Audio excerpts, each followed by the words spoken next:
Schoolgirl lured and imprisoned by guard for a decade, a dark friendship. The 14-year-old girl sought peace and a good friendship with the 38-year-old school guard, unaware that her innocence was being exploited. In 1996, 14-year-old Tanya Cash was reported missing. A decade later, she was found at the home of a former guard of her middle school. Many dark secrets came to light at that time. Tanya did not get along with her future stepmother and had no choice but to live with her father, as her own mother was violent and rarely contacted her. Tanya often felt isolated and unloved. At school, Tanya was bullied by other students. She began drinking, smoking, and using marijuana. It was during this time that she started talking more with Thomas Jose, the 38-year-old school guard. For a young girl experiencing difficult and unstable times, Tanya found Thomas kind and playful. Thomas gradually became her confidant. At 14, she did not realize this was a dark turning point that would change her life forever. A dark plot. They often confided in each other about family life. Despite the 24-year age difference, Thomas always listened to Tanya's problems, bought her candy, cigarettes, and gave her money. Seeking peace and good friendship with Thomas, Tanya was unaware that he was exploiting her innocence to prepare for a dark plot. Tanya often skipped school to escape bullying and harassment, but one day she was caught by Thomas. To her surprise, Thomas promised not to report her to the school and kissed her under the school stairs. The 38-year-old man confused Tanya into thinking she loved him. Weeks later, Thomas persuaded Tanya to run away from home and they made plans. At that time, Tanya agreed, believing neither of her parents wanted her around. In February 1996, Thomas lured Tanya to the house he shared with his elderly parents in suburban Pittsburgh. Thomas's parents were unaware of the young girl's presence. Tanya had no idea she would become a prisoner in Thomas's bedroom on the second floor for the next decade. A life-changing turn. In the fall of 1995, Tanya Cash faced many crises compared to girls her age. The 14-year-old had to adapt to a new life after her parents' divorce, living with her father and his fiancée. Tanya attended the 8th grade at a middle school in McKeesport, Pennsylvania. A secret life.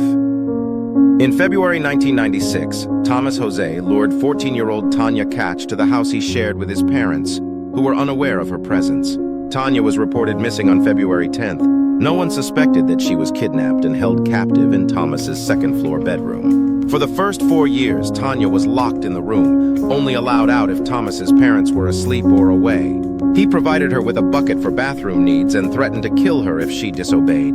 Tanya passed the time reading books and magazines, watching TV, or listening to the radio with headphones, and eating Thomas's dinner leftovers. On holidays, she was locked in the closet to remain unnoticed. She often thought about her family, wondering if they missed her. During her captivity, Tanya endured sexual abuse from Thomas. He forced her to document their sexual encounters in a diary to brag to colleagues and friends. For 4 years, Thomas was the only person Tanya saw. He constantly warned her of harm to her and her family if she resisted or tried to escape. A new identity. When Tanya turned 18, Thomas allowed her out of his room but still hid her from his parents. He permitted her to run errands. Initially, Tanya followed Thomas's instructions out of fear. For the next 5 years, Thomas introduced Tanya to his parents as Nikki Diane Allen, claiming she was his girlfriend who had moved in with them. Occasionally, Thomas allowed Tanya outside. She never shared her situation with anyone, still fearing Thomas's threats. "I was very scared," Tanya later said. "He gave me specific instructions for everything, and I had to follow them." In 2006, Thomas took Tanya to a local convenience store where he knew the owner, Joe Spirico. Thomas allowed Tanya to work there part-time under strict supervision. Over time, Tanya became close to Joe and his family, gradually realizing her situation was abnormal. "I was terrified. I realized other relationships were not like mine," Tanya said. Joe found it odd that Thomas was much older than Tanya and controlled her completely. He noticed how afraid Tanya was of Thomas. On March 21, 2006, Tanya decided to tell Joe the truth. A shocking truth. Over time, Tanya Cash realized her situation was not normal and needed to escape. Joe Spirico, the store owner where Tanya worked part-time, also found her relationship with Thomas Jose very strange. On March 21, 2006, Tanya decided to tell Joe the truth. She broke down and began crying, saying, "I'm not who you think I am. I'm Tanya Nicole Cash. If you check the missing children's website, you'll see me there." Joe was stunned. Tanya's pictures had appeared on flyers across Pennsylvania, but the search had yielded no results. Tanya grabbed Joe's arm and pleaded, "Please don't let me down. If you do, I'll die because I've told you who I am." Joe quickly contacted authorities. Hours later, Tanya looked out from the house to see a man in a suit with a badge climbing the steps, followed by police cars. When Tanya opened the door, the officer asked, "Are you Tanya Nicole Cack?" She replied, "Yes." The officer said her picture had been on his office wall for 10 years. At the police station, Tanya was reunited with her father and finally freed at age 24. Thomas, 48, was arrested and charged with involuntary deviant sexual intercourse, aggravated sexual assault on a minor, and endangering the welfare of children. A difficult journey. Facing over a century in prison if convicted, Thomas confessed to all charges in 2007. He was sentenced to a maximum of 15 years. Thomas's parole requests were repeatedly denied.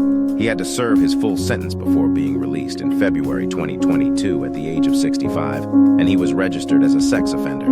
After her release, Tanya faced harsh public reactions. Even at the grocery store, a woman told her that she wanted to slap her and called her worthless. "You don't understand what I've been through," Tanya responded. Moreover, Tanya's joy at reuniting with her father was short-lived. Behind closed doors, things got worse. Her father blamed her for what had happened.